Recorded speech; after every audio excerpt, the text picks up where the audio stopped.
My name's Guy Kesteven. I've been lucky enough to professionally test the best bikes in the world for 20 years. And for the past 15 of those years, one of the best bikes in the world has been Cotic's radical steel sole hardtail.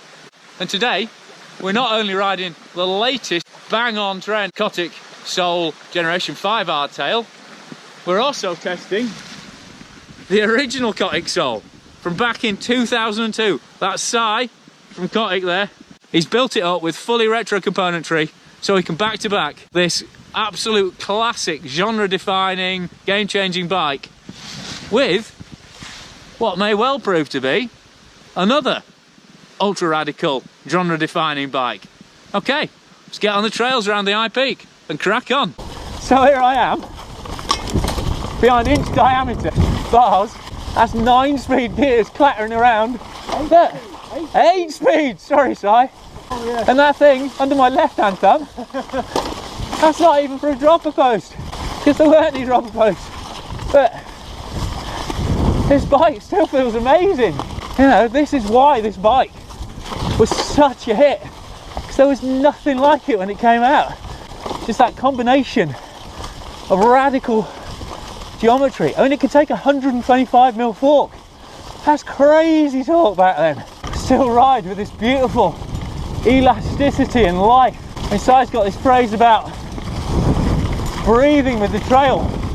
The bikes like the Soul didn't just breathe with it, they laughed with it. It's a sign of how right Si got the original Soul. But he didn't actually change the shape of it until 2013. I think there's some tubing changes just to get through safety standards and to add a bit of stiffness, but there's no difference in the actual angles of this bike and the lengths if you bought a 2013 bike. And you know, I'm slapping it through stuff here. I'm not treating it with any of the kind of respect you should for an elder. Just loving it. So what are we talking about here? Besides the fact that that's a shifter. That's an old Hope bolt top brake there. Si's had them refurbed just for this bike. And that inch diameter bar that's wriggling about on top of a 69-degree head angle, 69.5 to be exact, with that 100mm fork on that vanilla, Fox vanilla there. And these are the original wheels, still going strong. I mean, Si and Fosley, these are literally the last high grip 26-inch WTBs in Europe. I mean, bless them, WTB found them under a desk at their headquarters. But that's just spec. What made the Soul special was this, the Reynolds 853 frame. And it's a real interesting mismatch of tubes here. That top tube is actually a road down tube. That down tube, 35mm diameter, it's the thickest one that Reynolds did at the time. The back end, that beautiful wishbone setup there, that's straight out the road bike catalogue, but it just gave the Soul that spring and that vitality that just immediately started winning it fans. That tube choice meant the Soul was lively, appealed to cross-country riders, people who want to get the mileage in, not just people braining themselves in woods on a basically an oversized BMX.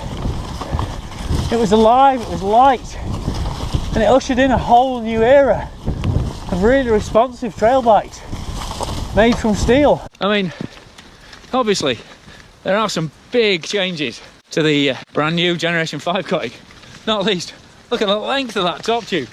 That's more radical than anything Cotic have done, even on their big 160mm Enduro bikes. That's huge. I mean, I haven't looked it up, but that's got to be one of the longest production top tubes going at the moment. And head angle, that tapered head tube, that's 67 degrees. You know, so I did a lot of work with Paul. He develops the bikes with him, backwards and forwards with angle sets and stuff, with a big can headset on the prototype bike to dial in on that eventual head angle decision. And but that's still a 120mm fork in the front, and apart from the gussets, that's still the same down tube there as well. And the stays, there's still those little, really dainty little, lovely wishbone back end. The only thing that's changed is it's got the wide display on the rear end now.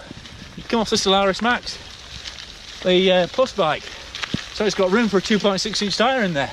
So here we are, behind the very different 780mm bars and 35mm stem of the latest sole. You know, and reach is a subjective thing, but you know, going through there all right, isn't it? 35mm stem, 780mm bars, actually feels absolutely cock on. And then it means when it gets to sections like this, you're back in charge all the time. Hit it round.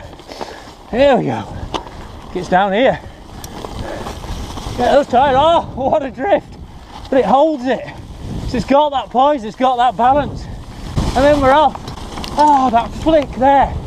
Probably won't have even seen it.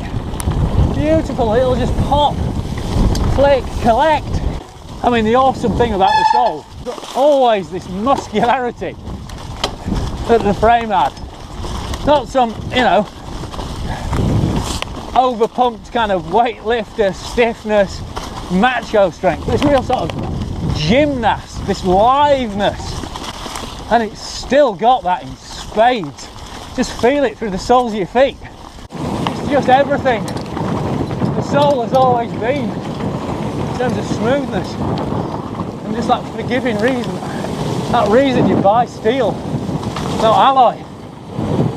But all the stability you want from a modern bike. Do you want to know how good this bike is? Well, put it this way, I got so carried away, Si's still up there somewhere in that wood. I was having way too much fun, so I'm now down here in town. So hopefully I can find him again. Although that huge 480mm reach, that 2.6 tyre capability, that'll all come in beautifully handy around trail centres, radical rocky stuff. You know, the Cotic lives to be out here, in the middle of nowhere, out on the moors, all day as the sun's going down. You know, the 853 is a great tube set, that air hardening tube set, you know, that actually gets stiffer and stronger the more you work it. But it's using the right tubes in the right places that really makes the difference. And what makes this sole really something very special indeed. And you've still got that mix of road bike smoothness on the rear end. But now with this tighter, longer, more stable front end, it's a radical bike again. Proper feisty, muscular ride. This is northern sole, hard dancing, stylish, hard work sole, not some namby-pamby R&B rubbish. Whee! Yes, mate! Ha ha! Oh, I'm loving this bike. I mean, Si works with steel for a reason. One of the major reasons is he's really ruddy good at it. New oversized top tube actually means this new sole is one of the stiffest bikes that Cotic do in terms of that front end tracking. Keeping the travel down to 120mm just leaves it super tight.